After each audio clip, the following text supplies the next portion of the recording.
Thank you, Chad. What an appropriate song for the introduction of our sermon this evening.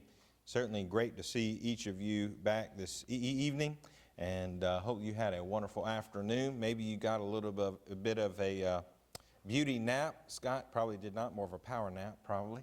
And anyway, but glad you are back with us. Do have wonderful assembly tonight. Give me the Bible.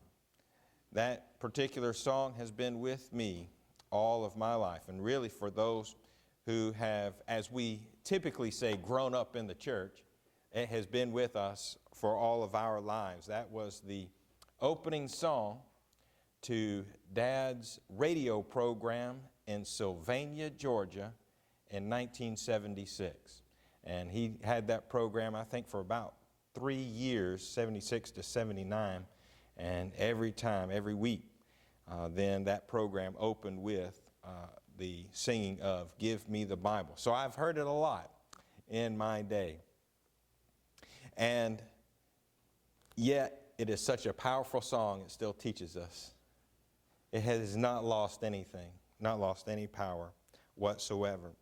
Much like the book about which it extols, the Bible. And we want to talk about this wonderful book that is from God. All Scripture is given by inspiration of God and is profitable for reproof, for correction, for instruction in righteousness, that the man of God may be thoroughly furnished unto every good work. 2 Timothy 3:16 and 17. This book is from the mind of God to the pen of man, written down for all time. There is no need for a new edition. There is no need for any correction, for any sort of editing process to take place, that after it first was written down, we need to go back and look at it again as to its accuracy. But like we've been talking about and beginning in our Bible study this morning, Brother Miller's book, Is Christianity Logical? Is it reasonable to be a Christian? Is it reasonable to look at this book in such a way as we can all understand it? I believe that we can, because the God that gave this book is a rational, logical being. He is one, as we see the design of all things in not just this world, but in this universe, we see a magnificent, here's the word, order. This universe is not chaotic. There's order to the degree that we know where stars are going to be and when they're going to be there. Did you know that in the early years of the space program, when they were looking at launching different satellites into space, that they knew where the moon was going to be, they knew where the planets were going to be. The Voyager craft that had been launched in the late 70s, why did they launch them in 1977? Because of the planets that they were going to. They knew exactly where those planets were going to be, when they were going to be there, and all of those kind of things. And so they launched according to years in advance. Now, how could they do that if God is not a God of order? That would be impossible, wouldn't it? But He is. And as such, then, the things that He gives to us, and especially the specific instructions that He gives to us, we should believe. Why should we believe the Bible? 4 thoughts for your consideration then this evening. Number 1, let's consider then the historical accuracy of the Scriptures. Notice, and I believe that's a little bit smaller than I wanted it to be. I apologize about that. Notice with me, let's go to Daniel chapter 8. Daniel chapter 8.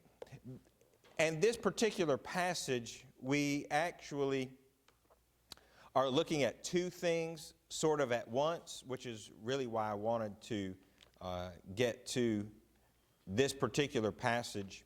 And that is, not only is it a historically accurate, but it is as well, of course, a predictive prophecy.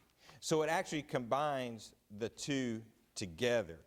And so we want to look at these two things. Let's go over to Daniel chapter 8, beginning with verse 1. We'll read a little bit here.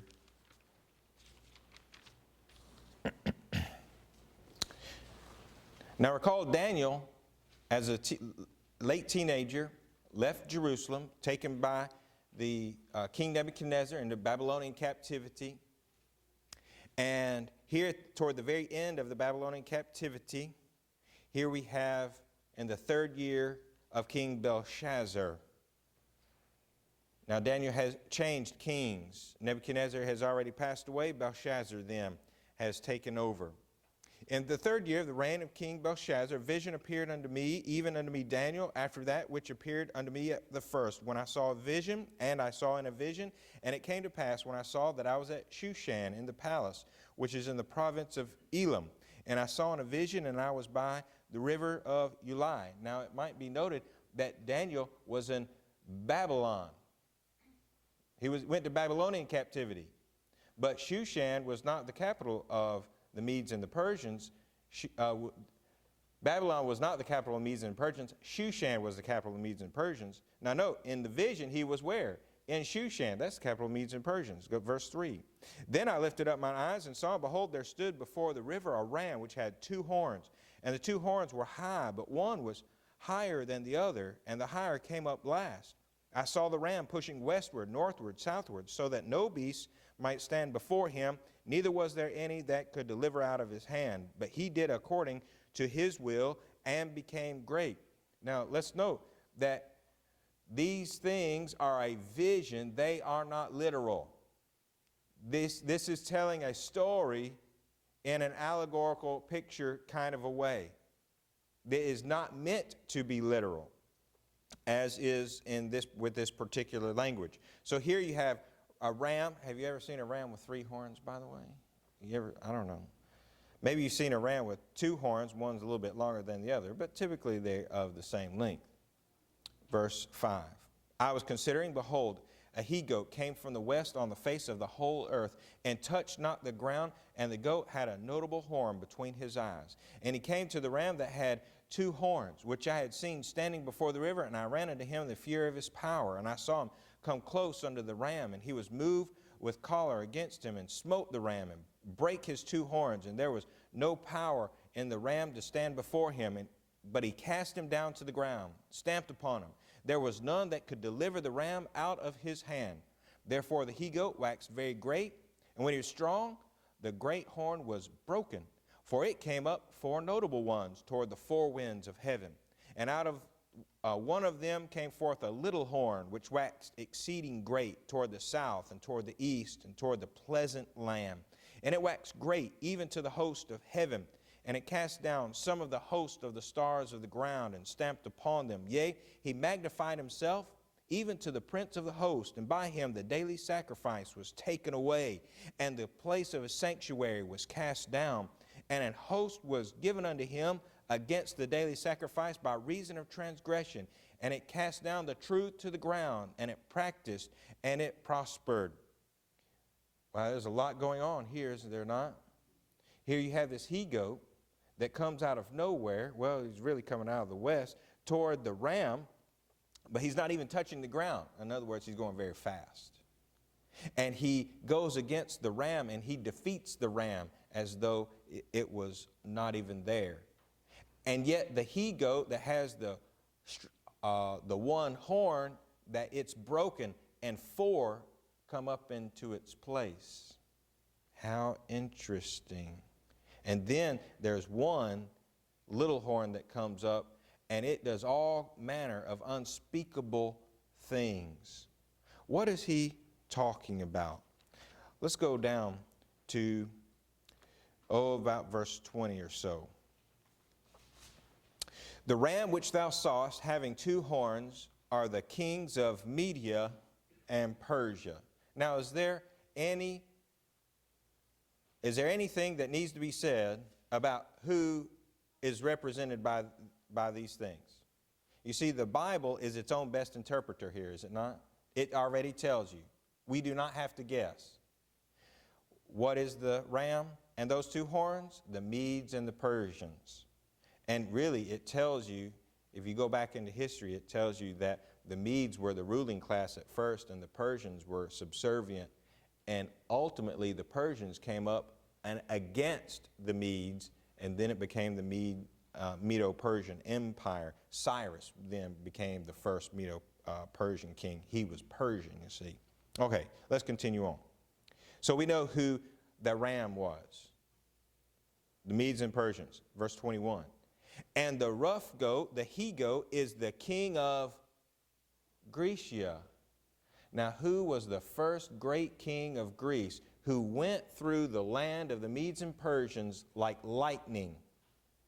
Why, you barely have to know history to know who that is. That's Alexander the Great.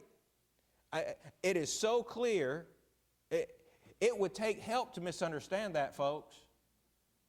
It would take a lot of help. He's talking about Greece. The great horn that is between his eyes is the what? Is the who, rather? The first king. Who's the first king? Alexander the Great. Did God know who Alexander the Great was? Yes, he did.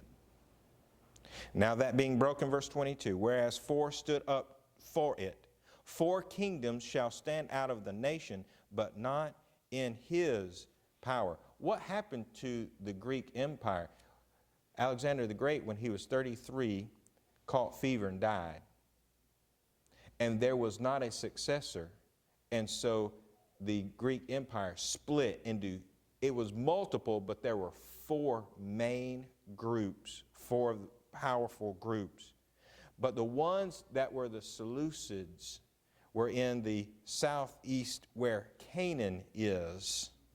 And it was one of those kings, one of those rulers. He didn't rule over all of the Greek Empire, just over a small section.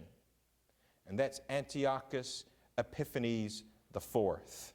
And he did all manner of unspeakable things against the people of God, causing the sacrifices to cease. You know that when Jesus arrives in Jerusalem, you never see a sacrifice. Have you ever wondered why that is?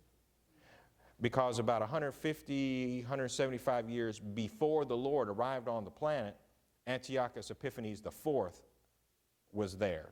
And he stopped all of those things. Stopped all of it. So we have the Greek Empire. And I know I got a little bit ahead of myself. Now, verse 25.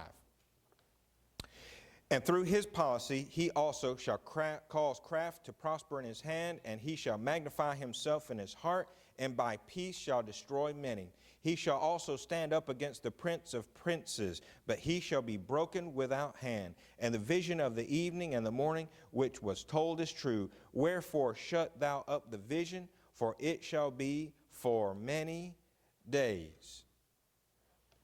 Daniel wrote these things about 525 BC.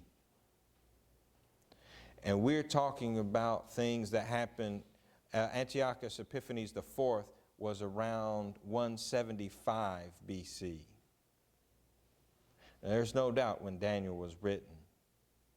There's no doubt because of the things that are written in this book, yet future, the things that are written in the book, yet past, and the things that are written in the book as being current.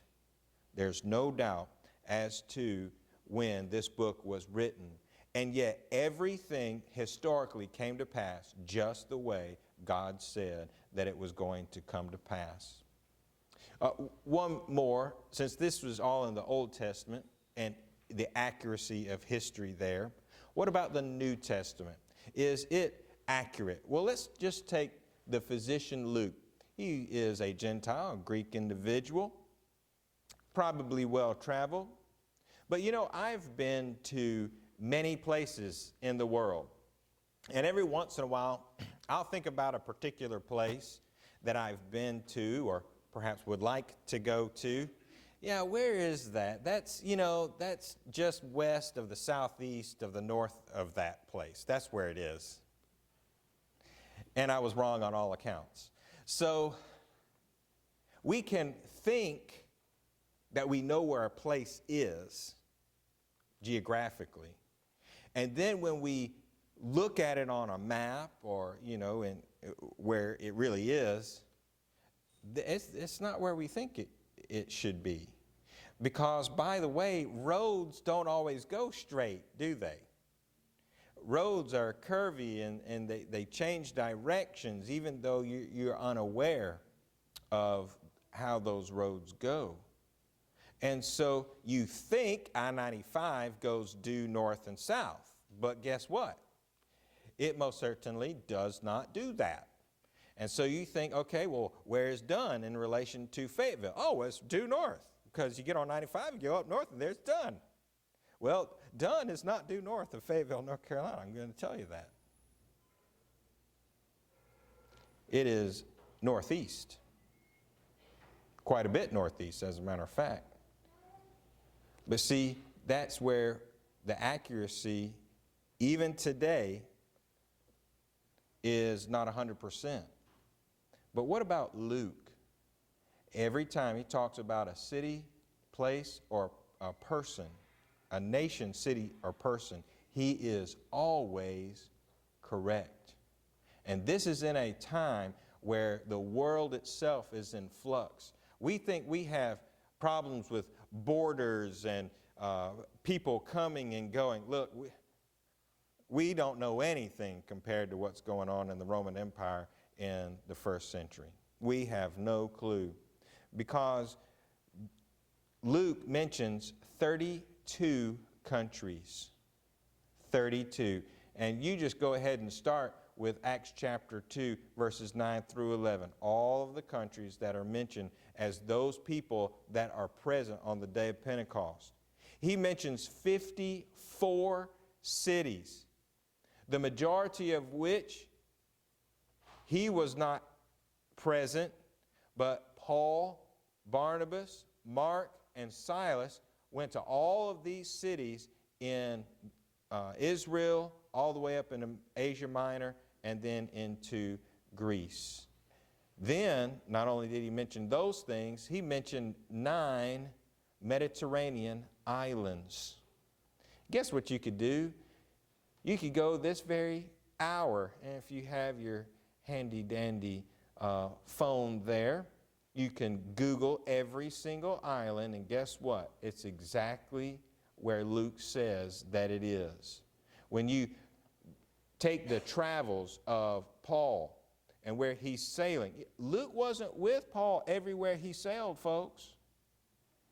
And yet every place that he said that Paul went, those were the known shipping lanes, the known routes, and the known places, and they are still there today. Further than that, he mentions 95 specific individuals. Now, of course, not all these individuals, really the majority of them are only stated in the book of Acts, and so there's no way to kind of gauge as to who this person is against anything else.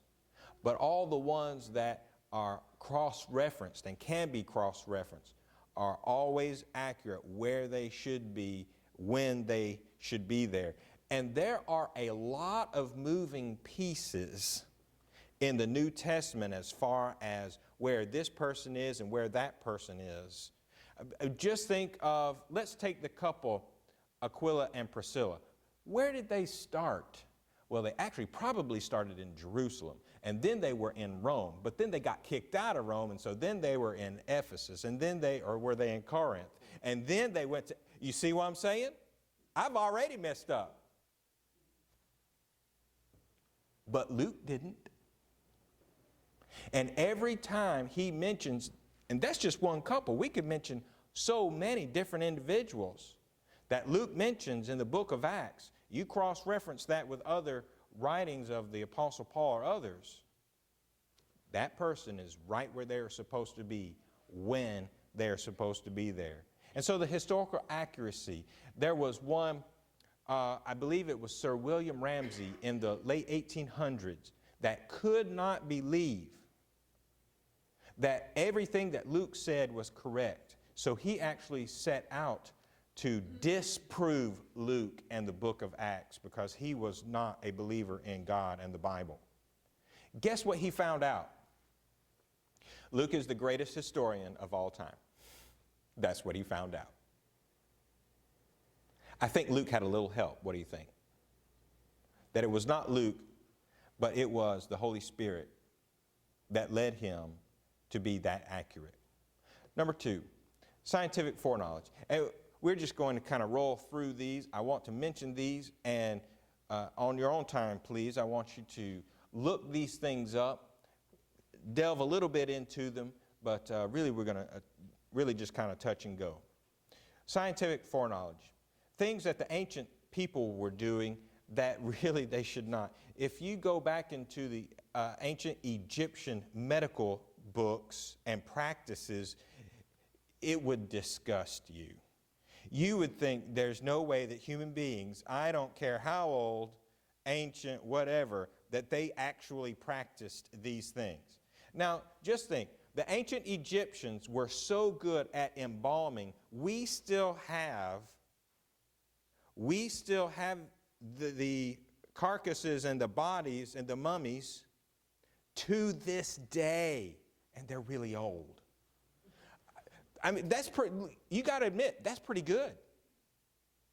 But yet there still were medical practices that were horrible. They were not so good. And yet what do we find?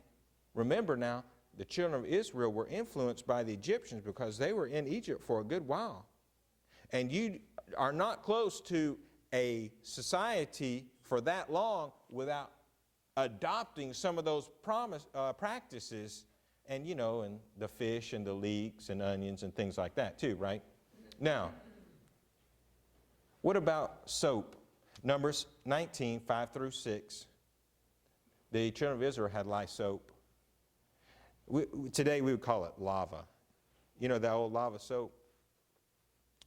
That kind that gets all the grooves and everything in your hands and disinfects you.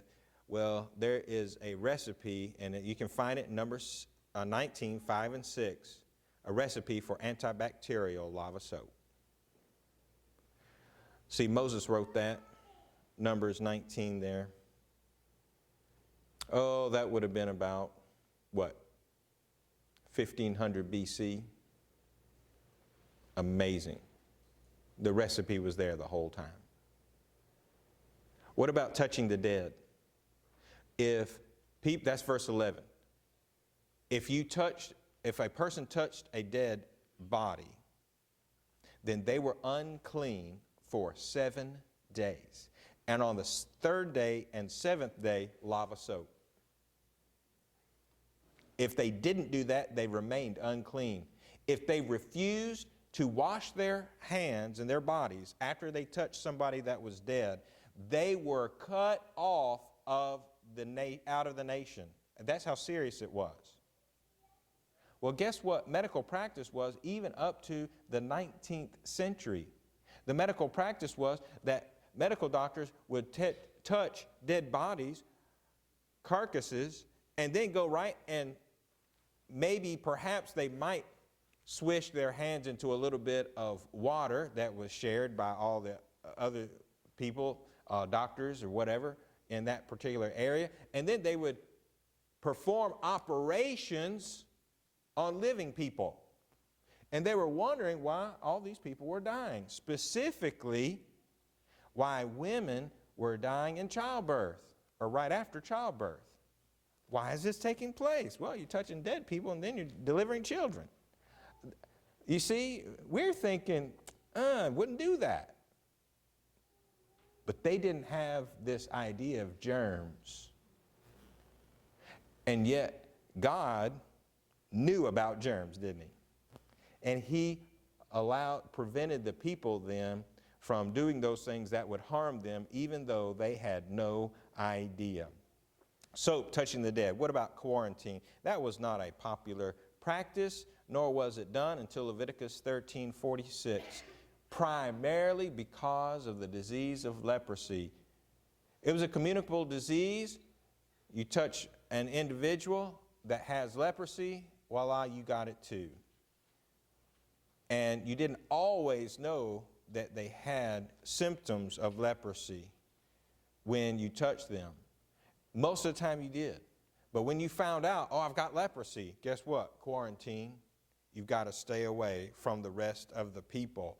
And most of the time, lepers there were just among the people. Matter of fact, a number of years ago, I guess it was late 80s, early 90s, when I was in Indonesia, you had to be careful because you'd be going down the streets and there's a leper holding his hand out, begging.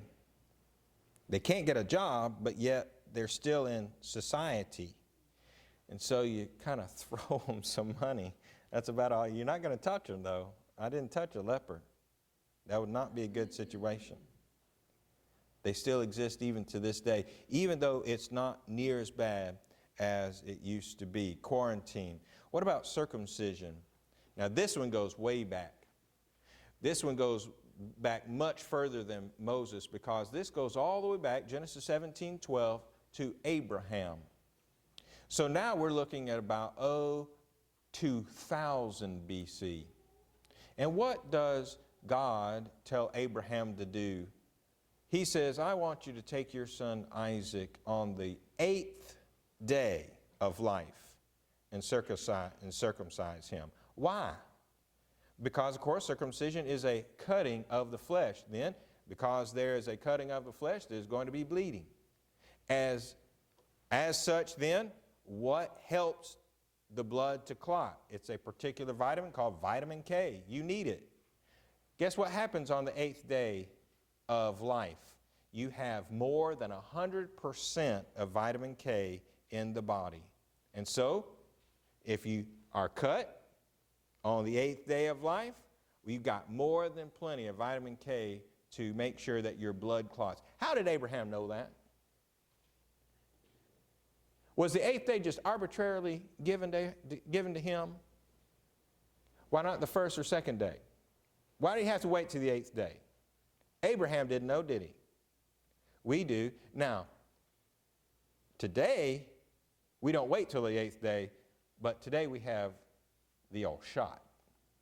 And so that's what we do today, is we give babies a vitamin K shot. And then circumcision can take place. You know, in and out. They don't want you sticking around for 8 days, I guess. Fulfilled prophecy. What about the fall of Tyre? Ezekiel 16, 1 through 14. Again, not going to read all of this passage. But the gist of Ezekiel prophesying against Tyre. Tyre was one of the greatest cities, and it was one of the greatest cities because it was on the coast and it was a great merchant city. All of Asia came, all of their goods came through Tyre, as it was on the east coast of the Mediterranean. And then ships would take all of the goods from Israel, from the Euphrates and Tigris rivers, in other words, Assyria, lands of Assyria, Babylon, the Medes and Persians, all that, even India, Arabia, would all come through Tyre, and have a little bit of tax too, by the way. And then on ships to places like other places of North Africa, Greece, Italy, Spain, all of those places on the Mediterranean. As such, then, Tyre was a phenomenal city, a fortified city, a wealthy city. Ezekiel said, you're going to fall, and you're going to fall more than once. You're going to fall and rebuild, but then there's going to be one who's going to come, and he's going to scrape the ground. And then, not only that, but he's going to come over to you and then scrape the ground again with what was destroyed, so that the city will never be rebuilt and it will be a place where fishermen mend their nets. So what happened? Well, the Babylonians came and destroyed Tyre. Not all of it, but the vast majority of it. They, as such then, they said, well, we need to do something a little bit better. So there was an island just off the coast, and they built a bridge, a very small bridge, land bridge, and they went to that and inhabited that little island, built again.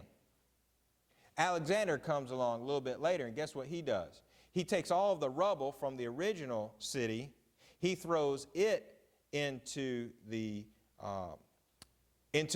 water, into the Mediterranean, to firm up that bridge, by the way.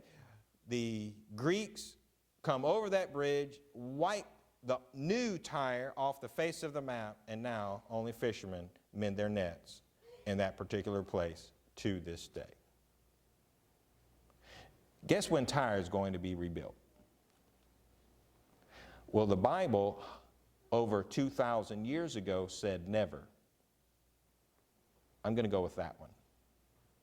Why? Because when a prophet of God said this is going to take place, this is going to take place. Because God is all-knowing. So we have the fall of Tyre. What about the death of Jesus? One can go to Isaiah 53. One can go to Psalm 19.